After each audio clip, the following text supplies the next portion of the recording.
My mother-in-law invited me to dinner to talk things out. When I arrived, she'd cooked my husband's favorite meal and set a spot for everyone but me. "It's symbolic," she said.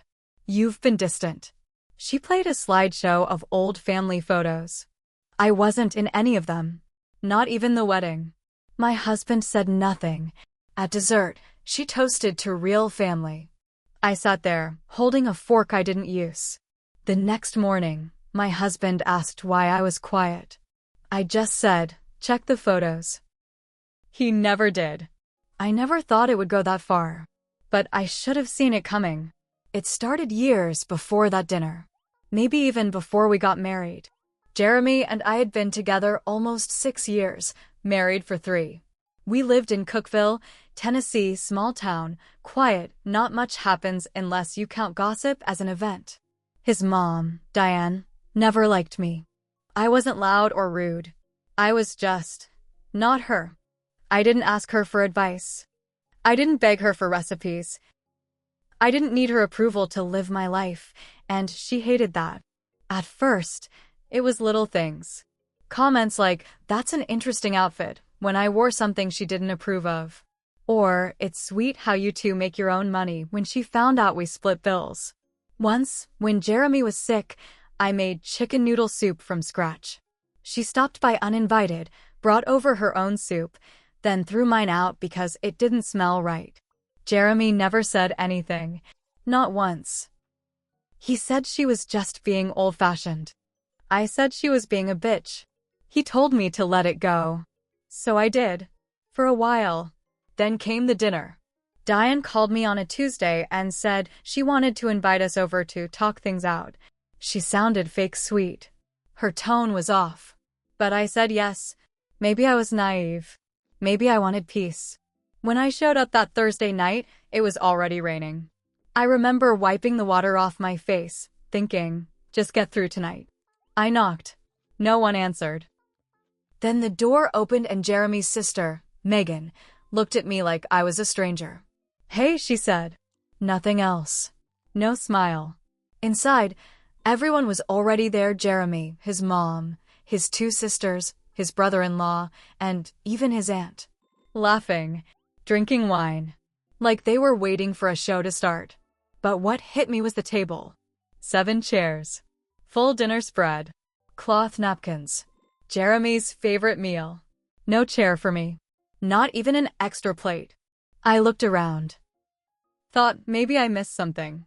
Then Diane walked up, hands clasped, fake smile still glued to her face. "It's symbolic," she said, like she'd just won an award for cruelty. "You've been distant lately. We need to feel like a family again. You haven't really been part of that." My mouth went dry. I looked at Jeremy. He looked at his plate. He didn't say a word. He just took a bite of mashed potatoes and nodded at something his sister said. I stood there like a ghost.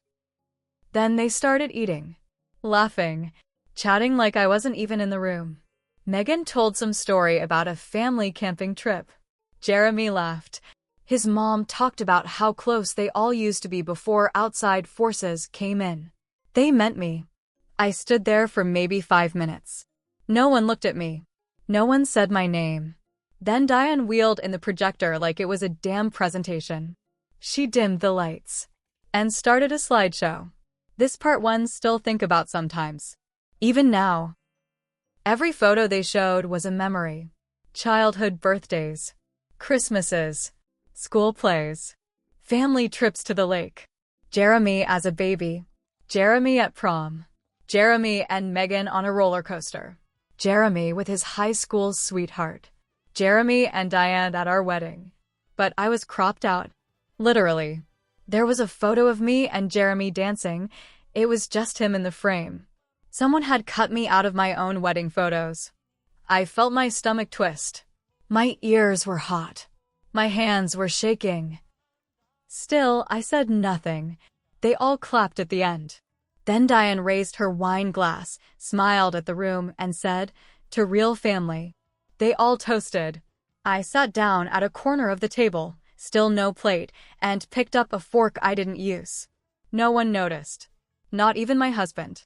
The next morning, Jeremy walked into the kitchen, rubbing his eyes like a man who just got a good night's sleep. He looked at me, all casual, and said, "You've been quiet since dinner." I stared at him. Then I said, "Check the photos." He blinked. "What photos?" "The ones at dinner," I said. He never checked. That was his first mistake. But not his last. I didn't scream. I didn't cry. I planned. I'm not the kind of person who throws things or begs someone to care. But I'm also not the kind of person who forgets. That day, I started making copies. Every bank statement, every email, every login we shared. I went through the mortgage, the car titles, insurance policies. Jeremy had no idea. He was too busy watching YouTube videos and texting on his phone. I made dinner. I smiled. I played house. I opened a new business account under a different name. I slowly moved money. Tiny amounts.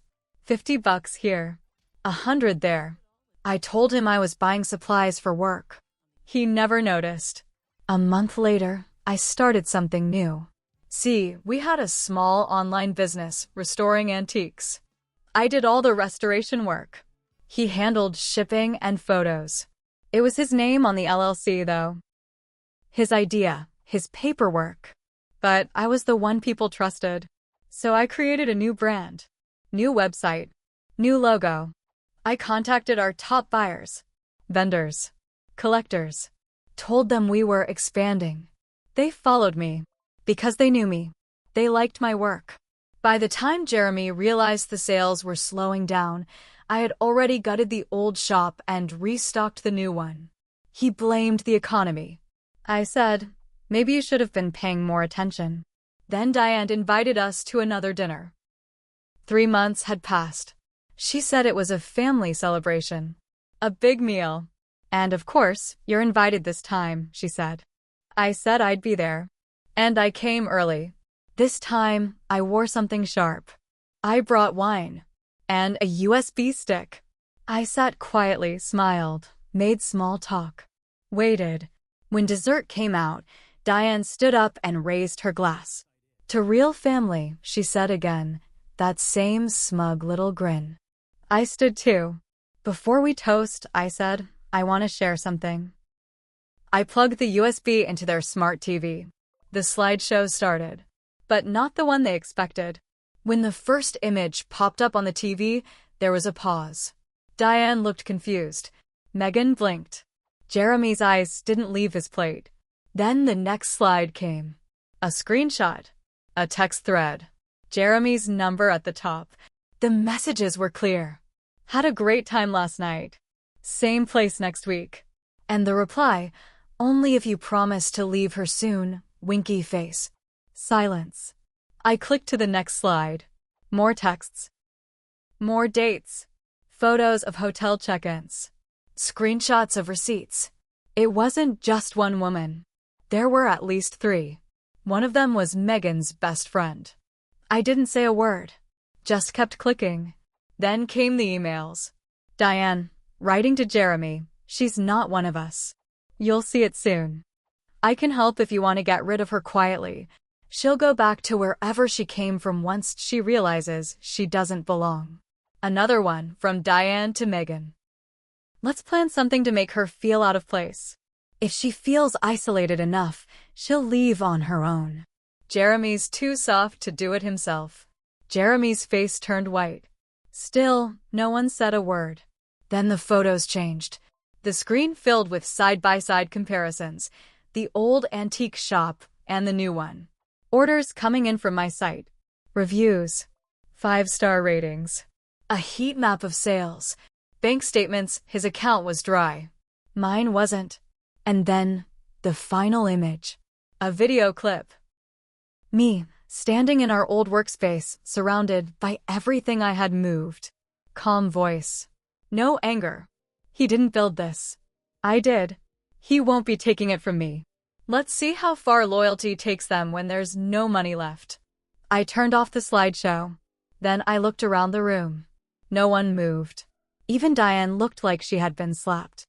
Megan opened her mouth, then shut it. I cleared my throat.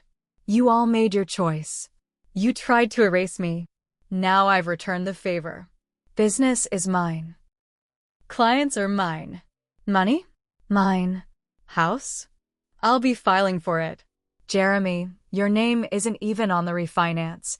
That was your second mistake. I looked directly at Diane. And you wanted me to leave? You should have been more careful. Then I walked out. No yelling. No crying. Just walked out the front door and left the wine bottle on the table, untouched. But I wasn't finished. I knew Jeremy would come crawling back. And I was right. 2 days later, he showed up at my job, face red, eyes wide. You embarrassed me in front of my family, he snapped. I looked at him, leaned against the doorway. I only showed them the truth. He actually tried to reach for me. I stepped back. We can fix this, he said. They'll calm down. That's not the point, I said. You were supposed to protect me. He didn't understand. He never did. Then I handed him a manila envelope. Divorce papers. Filed. Signed. Ready. His face fell. Wait. You're serious? I'm done being invisible. But then, Megan texted me. I need to talk. Not about Jeremy. About Mom. I didn't reply right away. But something in me was curious. So I met her. At a diner. Neutral place. She looked nervous. She did the same thing to my ex, Megan whispered. Manipulated him. Sent him messages behind my back. She gets into our heads. I think she's sick. I didn't say anything. She's obsessed with control, Megan said. She wanted you gone because you didn't fold. You didn't fall into line. And that scares her. I looked at her. So why go along with it? Megan looked down. Because I was scared too. Then she slid something across the table. An old camcorder.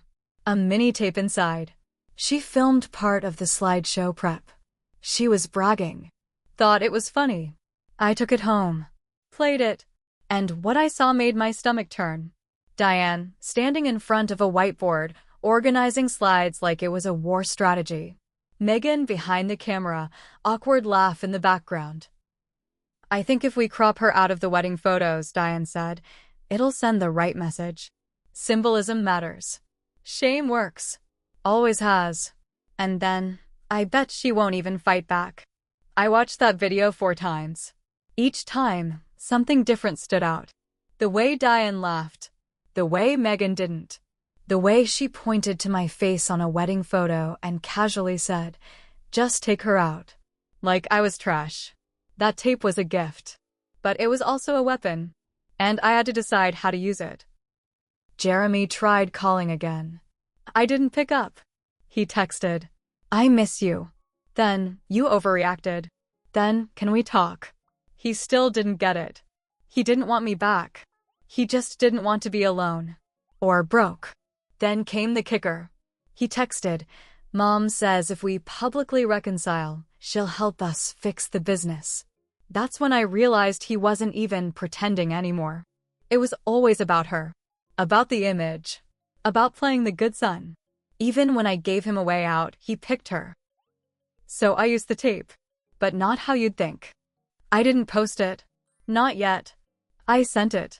Quietly. To Diane's church group. To the school board where she volunteered.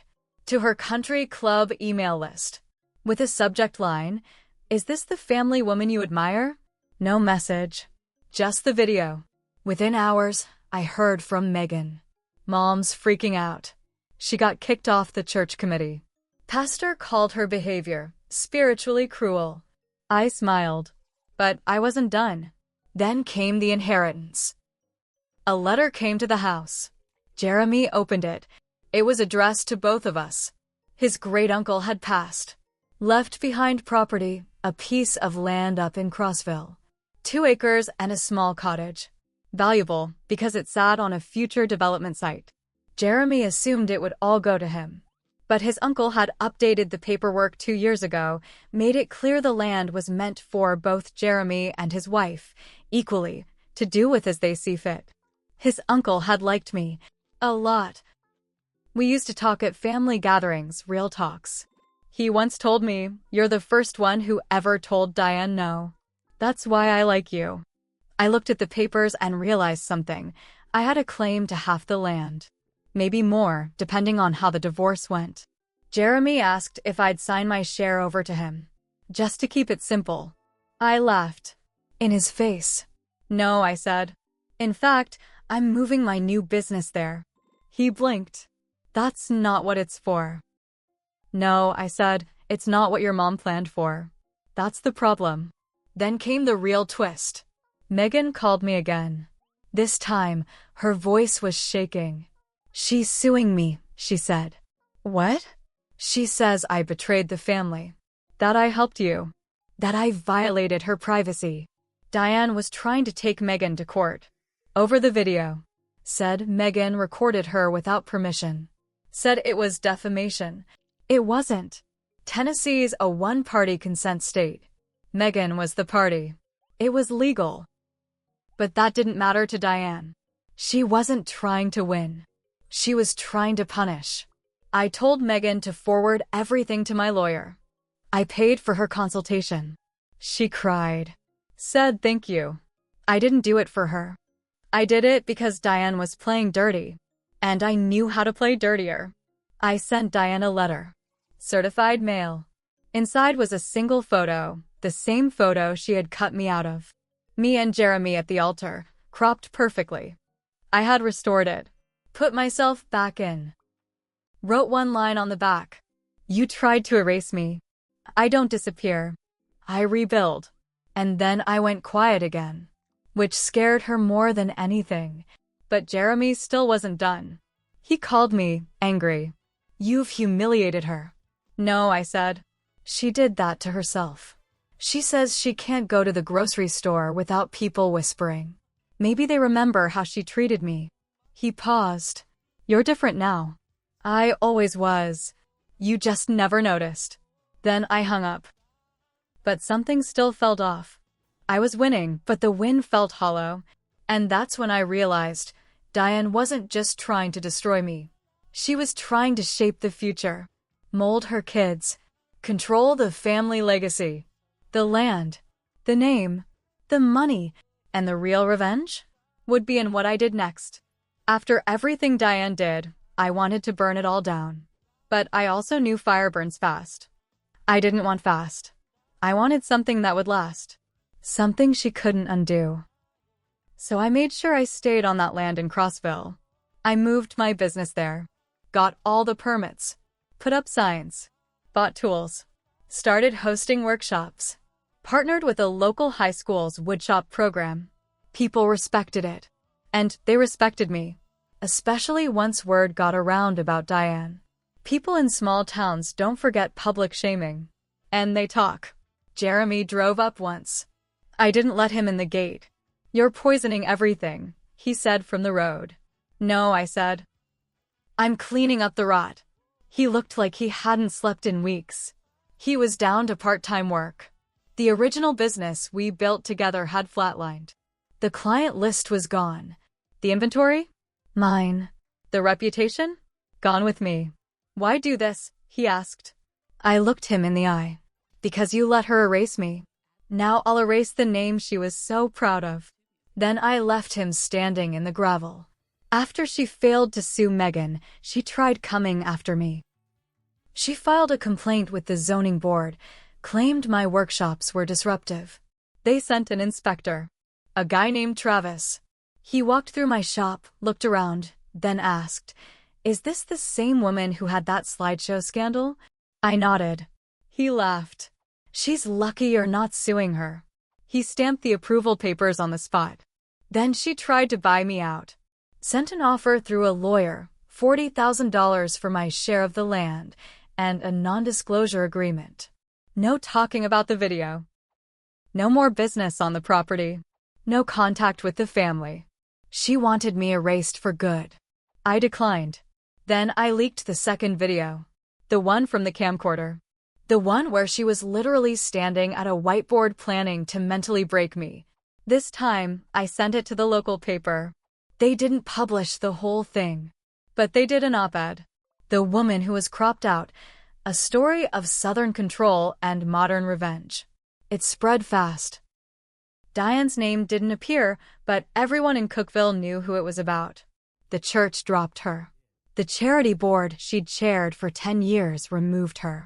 The woman who built her entire identity on being a pillar of her community, now people crossed the street to avoid her. Megan moved out of state. Jeremy moved into a rental. Alone.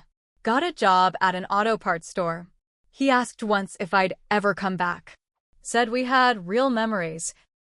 I told him memories don't matter when the person next to you watches you get hurt and just eats their mashed potatoes.